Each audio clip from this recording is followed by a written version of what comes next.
remodeling that was done was in the 1900s by the Peters family. And this wallpaper that is on the walls is typical of a William Morris style wallpaper, a William Morris style design. We actually put this wallpaper on when this became the museum shop. So this is not period to the house, but rather we chose the William Morris to represent this 1920s style. This one here, this chandelier here is probably my most favorite chandelier out of all of our chandeliers. This was the original dining room in the house. The closet over there was the dumbwaiter, and directly below in the museum office we have another closet that was the lower part of the dumbwaiter. So this was where the family would have had their dinner time. This is designed, this chandelier is designed to go up and down so that you can light it would have been gas, so that you could light the gas.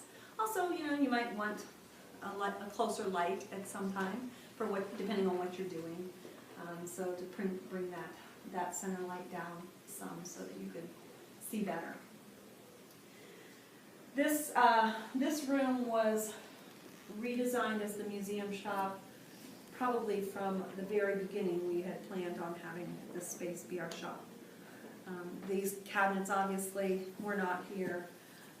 There was an entrance to the hallway right back through here, another entrance to the back stairs right through here, so those would have certainly been used when serving dinner. I remember Carolyn said, and I don't know which relative it was, but this was a bedroom at one point.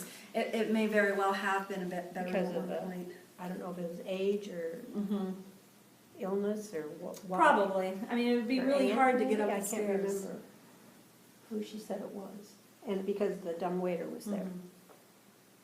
Because that huge fireplace in the basement. Yes, Yeah. yes. And right by that, right on the fireplace, There's a tube little still speaking there, tube yeah. that's still there, yes. What kind of a tube? A speaking tube. Well, the speaking tube is bring up the attached, mashed so potatoes. and you can see it, a little bit of it on the fireplace. So, any questions about? When I saw it the first time downstairs, it was just full of rattan furniture that they had used on the porch. And huge tables that were like kind of concave from all the cooking and that they had done. Yeah. It was amazing through the years. When we first started the restoration in the 90s, it was as though every stove that the family had ever owned was in the garage, from all different styles and time periods. Oh, wow. They were beautiful, all these different types of stoves, and just Goodness. beautiful. And the enamel on some, and iron, and all of that.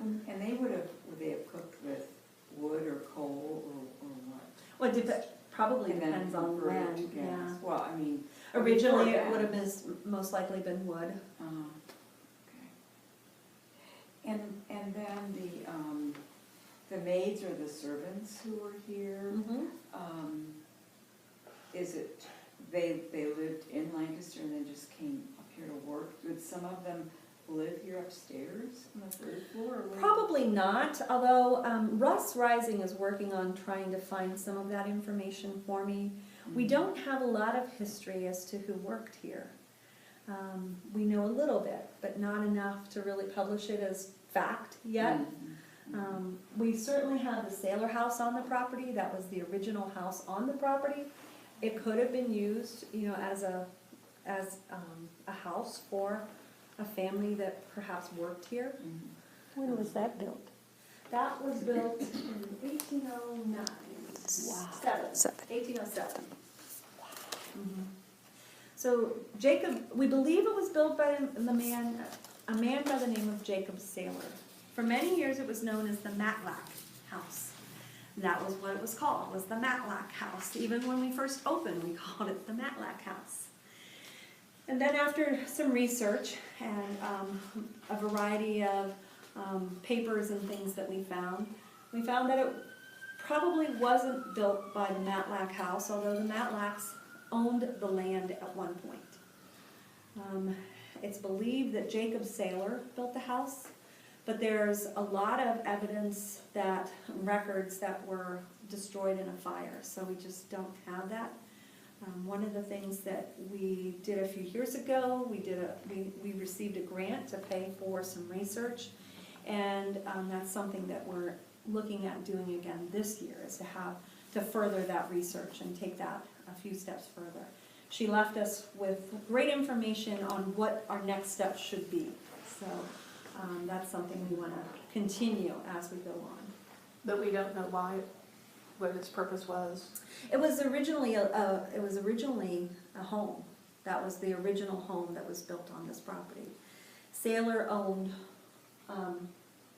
all of this, sold the lot next door to the Shermans, sold the lot next door to the Ewings, and eventually sold to the Reeses. Oh, so it was first. Mm-hmm. Oh my, okay. Yes. And say again what year? 1807. Thank you.